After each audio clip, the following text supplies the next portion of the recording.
የኢትዮጵያ መንገድ ማምረት ነው እና ፕሮዳክቲቪቲን የማምረት አቅምን መጨመር በዓለም አቀፍ ደረጃ ተወዳዳሪ ማድረግ ብቻ ሳይሆን አጠቃላይ የሀገርን እድገት ምርትን ከፍ የሚያደርግ ነው።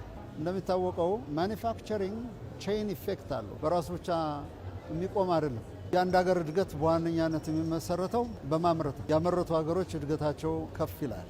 በእርግጥ ሃይ ኤንድ ሆነ ከፍ ያለ ማርኬትን ፕሮዳክትን ምርትን የሚፈልጉ አሁን እኮ በቅርቡ ያለው በትልልቅ ሀገሮች መካከል ያለው የንግድ መሻኮት ብራንድ ባላቸውና በትክክልም በማምረቻ ዋጋ መካከል ያለውን ልዩነት አሳይቶናል። አንደኛ ማርኬቲንጉ ነው፣ ማርኬት ማድረግ ነው።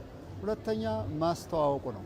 ጥራት ያለው ምርት ካለ ቅድም እንዳየኋቸው ይሄ ደግሞ በትልቅ ማርኬቲንግ በማስተዋወቅ በገበያ ስራ ተታገዘ ኮንሱመሩ ኢትዮጵያ ተሰራ፣ ቪየትናም ተሰራ፣ ቻይና ተሰራ፣ ዩናይትድ ስቴትስ ተሰራ ልዩነት የለውም። በአንዳንድ የበለጸጉ ሀገሮች የሚሰራው ምርት የሌበር ዋጋ የጉልበት ዋጋ ከፍ ያለ ስለሆነ በፕሮዳክቱ ላይ በምርቱ ላይ ይታያል፣ ይንጸባረቃል።